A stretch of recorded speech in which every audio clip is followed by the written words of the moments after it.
Chapter 5. The National Uprising of 1857. In 1857, there was a great uprising that shook the very foundation of the British rule in India. This uprising was not a sudden development. There had been many revolts against the British previously. The revolts before 1857.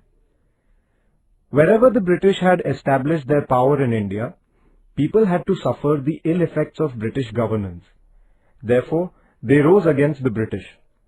People belonging to different groups such as peasants, artisans, Adivasis, fakirs and soldiers revolted against the British.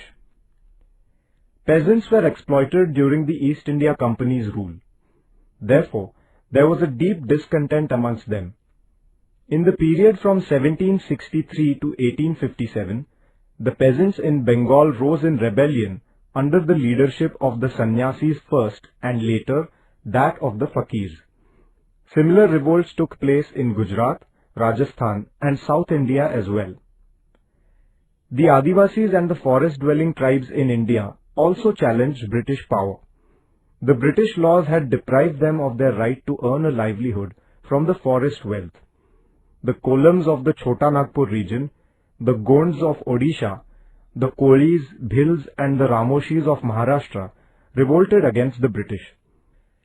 The Santhals in Bihar rose in rebellion on a very large scale. For several years, the British had to undertake military campaigns to suppress their revolt. The uprising of Umaji Naik in Maharashtra was also very fierce. He organized the Ramoshis and revolted against the British. He issued a proclamation making an appeal to the people to fight against the British and to overthrow their rule. He was hanged in 1832. The Gadkaris in the Kolhapur region and the Fond Sawants in the Konkan revolted against the British. Before 1857, some landlords, princes and rulers in different parts of India had also risen against the British repression. The Indian soldiers in the British Army had also revolted against their officers time and again. Two of these revolts, one at Vellore in 1806 and the other at Barakpur in 1824, were of a very intense nature. All these revolts against the British were of a localized character and isolated ones. Therefore, the British could suppress them. But even then, the discontent among the people was only suppressed. It did not die out. This simmering discontent finally exploded in the form of the uprising of 1857. It was as if a spark had suddenly set a storehouse of ammunition on fire. In 1857, the anti-British discontent seething in the different sections of the Indian society burst out in the form of an unparalleled armed revolt. The causes for the uprising of 1857. In the pre-British period, a change in the ruling power did not affect the life of the village community. The British, however, destroyed the existing order and replaced it with a new one. This created a feeling of instability and insecurity in the minds of the Indians. This feeling grew with time. Economic causes. Because of the new revenue system introduced by the British, the peasants were impoverished. Indian industries were ruined due to the British trade policy. Many artisans lost their livelihood. They developed a strong resentment against the British. The soldiers who were in the service of the princely states became jobless when the British brought these states under their possession.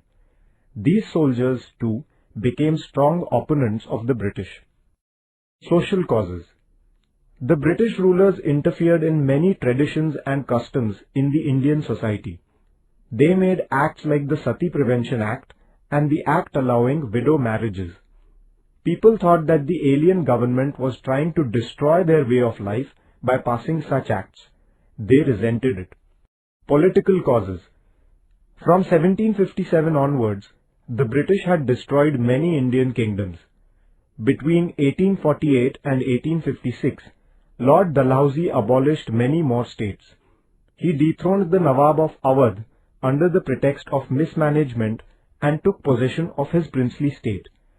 He abolished the princely states of Satara, Jhansi, Nagpur, and others by rejecting the right of inheritance of the adopted sons of the rulers. He stopped making annual payments to the successors of some of the deposed kings. All this resulted in the spread of a great discontent among them. Discontent among the Indian soldiers.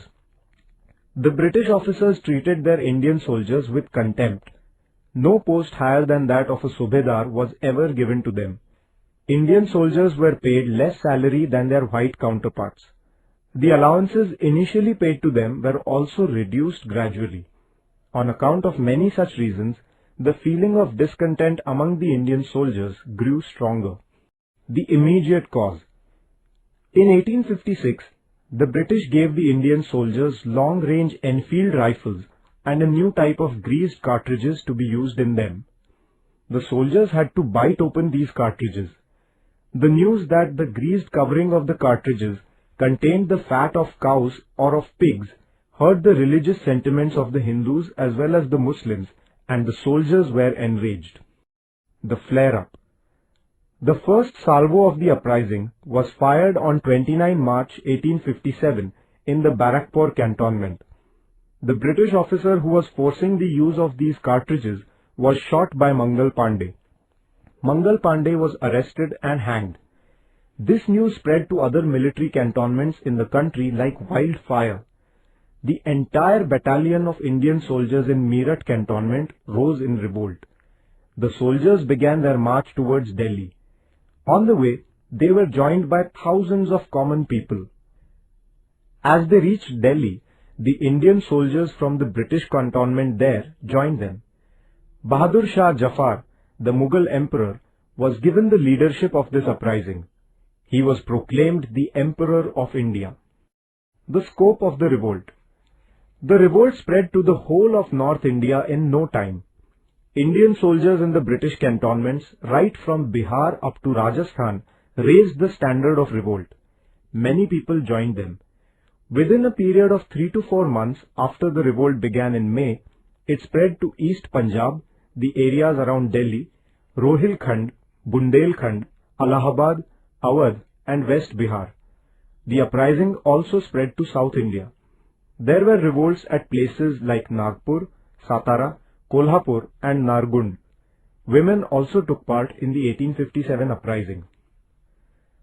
Local revolts like the uprising of the Bhils in Khandesh under the leadership of Kajar Singh and the one in the Satpura region under Shankar Shah were crushed by the British. About 400 Bhil women had taken part in the uprising in Khandesh. Leadership of the revolt.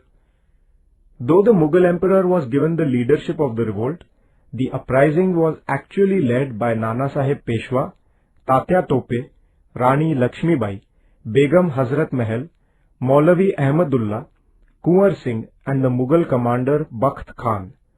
The intensity of the uprising was greater in Delhi, Kanpur, Lucknow, Jhansi and the West Bihar regions. Bakht Khan shouldered the responsibility of defending Delhi. The British concentrated all their might on capturing Delhi. They captured Delhi in September 1857. They arrested Bahadur Shah and killed his sons. Nana Sahib Peshwa and Tatya Tope led the revolt in the Kanpur region. Rani Lakshmibai of Jhansi proclaimed the independence of Jhansi and went to war against the British. Kunwar Singh, the landlord of Jagdishpur in Bihar, himself took up arms against the British. In Rohilkhand, Maulavi Ahmadullah inspired the people to rise against the British. Suppression of the uprising. The rebels and their leaders fought against the British, putting their own lives at stake. But the British soon overcame the initial shock of the sudden uprising. Within the next 6 months, the picture began to change. The British recaptured most of the important places they had lost. Rani Lakshmibai, Kunwar Singh and Ahmadullah lost their lives on the battlefield. Bahadur Shah was put in prison at Rangoon. Nana Sahib and Begum Hazrat Mahal took asylum in Nepal. Tatya Tope continued his fight against the British for more than 10 months. However, due to treachery, he fell into the hands of the British. The British then hanged him. Thus, the British had suppressed the uprising ruthlessly by the end of 1858. The nature of the uprising. The uprising of 1857 began as an outburst of the discontent of the Indian soldiers. Later, common people like peasants, artisans and craftsmen also joined the rebellion. Landlords, princes and members of royal families also joined the revolt. It was a great armed struggle of the Indians to free themselves from the oppressive domination of the British. Hindus, Muslims, members of various castes and tribes, the nobility and the common people all took part in the uprising. Their common objective was to drive the British out of India. Therefore, this uprising acquired a broad national dimension. Why did the uprising fail? The revolt of 1857 was an event of great magnitude, but it did not end the British rule in India. This was because the uprising was not well coordinated and there was no centralized leadership. Those who fought in the uprising did not have sufficient arms. The educated Indians and a majority of the rulers of the princely states kept themselves away from the uprising. On the other hand, the British had a unified leadership, a disciplined army, modern weapons and experienced commanders. They had control over transport and communication. Therefore, the Indians were unable to overcome them. Although the uprising failed, the sacrifice of those who fought in the uprising was not in vain. It inspired the future generations of Indians. The British power was shaken due to this revolt. The effects of the uprising. The uprising of 1857 had far-reaching effects. The rulers in Britain realized that the uprising was the result of an intense feeling of discontent against the British among the Indians. They were convinced that the British power in India was not safe in the hands of the East India Company. Therefore, in 1858, they passed the Act of abolishing the rule of the East India Company in India. The British Parliament took charge of the affairs of India. Queen's Proclamation.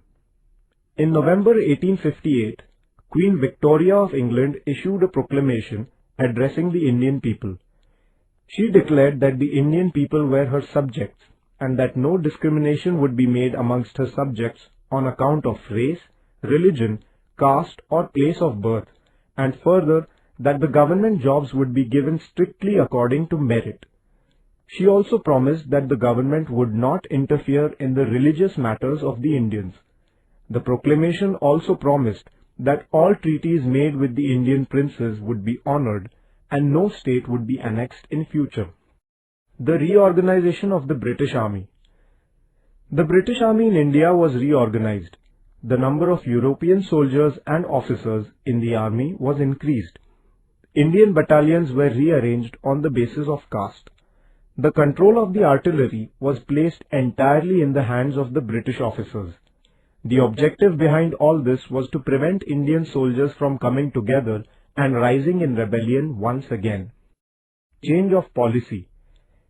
After 1857, the British made changes in their internal policy also. They decided not to interfere with the social matters in India. But at the same time, the British government constantly tried to prevent the Indians from being socially united. The British resorted to the policy of divide and rule in order to consolidate their empire in India. The uprising of 1857 had a deep impact on the Indians also. In place of regional loyalties, there began to emerge a national spirit. Since all the ways of fighting the British had failed, Indians began to realize the need to look for new ways.